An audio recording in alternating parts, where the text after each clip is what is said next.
O Leviatã é uma das criaturas mais enigmáticas mencionadas na Bíblia, aparecendo em contextos que desafiam tanto a imaginação quanto o entendimento teológico.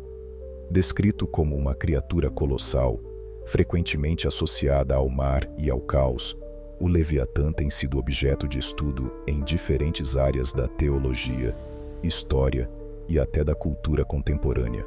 Através da Bíblia, relatos históricos e teorias teológicas, o Leviatã emerge como uma figura que vai além de um simples ser mitológico, carregando profundos simbolismos que ressoam até os dias atuais. Se inscrevam no canal História das Escrituras, deixe seu like e comentário para ficar por dentro de mais histórias e estudos bíblicos. Não se esqueça de clicar no card e conferir nosso último vídeo. O que o cavalo branco simboliza? A chave para o Apocalipse. Leviatã na Bíblia, no Antigo Testamento. Especificamente no livro de Jó, se encontra uma das referências mais detalhadas sobre o Leviatã. Encontra-se no livro de Jó 41. Neste trecho, Deus descreve a grandeza dessa criatura para enfatizar sua soberania diante de Jó. O Leviatã é descrito como uma criatura imbatível, que ninguém poderia enfrentar sem perder a vida. Aqui estão algumas das características atribuídas ao Leviatã.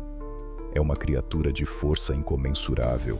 Suas escamas são descritas como impenetráveis. Ele emite fogo e fumaça de suas narinas. Jó 41, 18 a 21. O Leviatã controla os mares, representando o caos primordial. A função dessa passagem é destacar a incapacidade humana diante do poder da criação divina.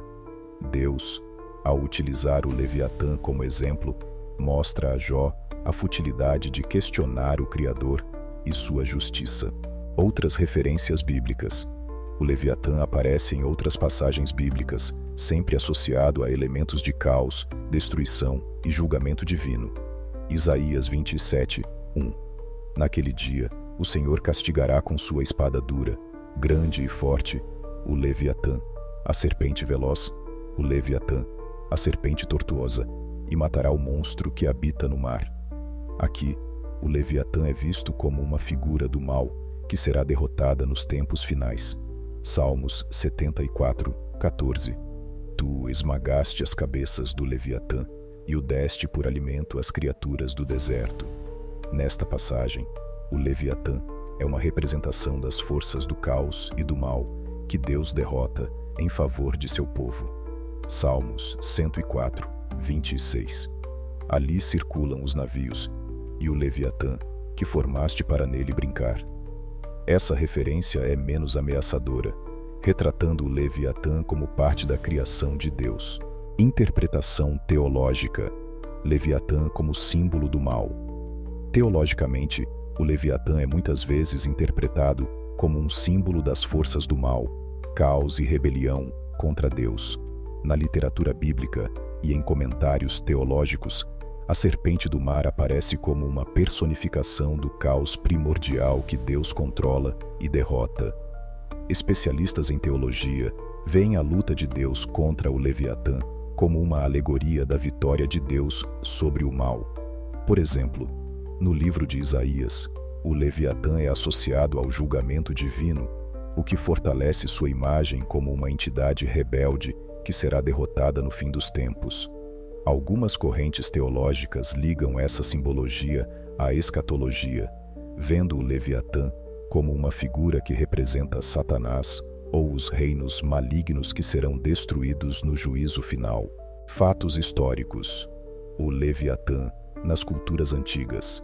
Relatos na cultura ugarítica sobre o mito do Leviatã têm paralelos em culturas vizinhas ao antigo Israel.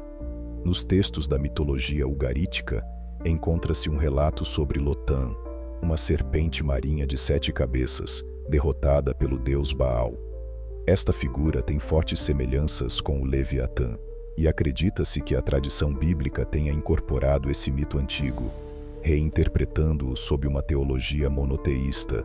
Devemos frisar também a relação com mitos mesopotâmicos. Na Mesopotâmia, encontramos a figura de Tiamat, uma deusa serpente ligada ao caos e à criação. Em um relato épico, o deus Marduk derrota Tiamat e cria o mundo a partir de seu corpo. Assim como o Leviatã, Tiamat representa a luta do cosmos contra o caos. A comparação desses mitos revela a influência cultural e religiosa entre as civilizações do Antigo Oriente Médio, onde figuras como o Leviatã assumem um papel importante na narrativa do controle divino sobre as forças do mal. No folclore escandinavo, existem criaturas como o Kraken, uma enorme criatura marinha que alguns estudiosos associam ao Leviatã. Assim, o Leviatã acaba por ter diferentes interpretações de acordo com o contexto cultural, sempre associado ao medo e à força indomável. Leviatã na atualidade. Na cultura contemporânea, o Leviatã continua a ser uma figura poderosa, inspirando desde obras literárias até filmes e jogos de vídeo. O conceito de uma criatura marinha colossal, incontrolável e destrutiva continua a capturar a imaginação popular. Na obra de Thomas Hobbes, o Leviatã é uma metáfora para o Estado, representando a autoridade e o poder soberano que controla as paixões humanas e o caos social. Alguns estudiosos modernos sugerem que as descrições do Leviatã podem ter sido inspiradas por observações de animais marinhos reais, como crocodilos ou baleias. Contudo, a maioria dos teólogos e historiadores concorda que o Leviatã transcende a simples zoologia e deve ser interpretado principalmente como um símbolo teológico e mitológico. Conclusão: o Leviatã, tanto na Bíblia quanto nas tradições culturais antigas, representa o caos, o mal e as forças que se opõem à ordem divina. Sua presença em textos sagrados e mitológicos sublinha a luta constante entre Deus e as forças de destruição. Ao longo dos séculos, essa figura tem sido reinterpretada e incorporada em diferentes contextos, desde a teologia até a cultura popular. Embora suas raízes estejam na antiguidade, o Leviatã continua a ressoar em nossa imaginação coletiva, sendo um símbolo poderoso da luta entre o bem e o mal.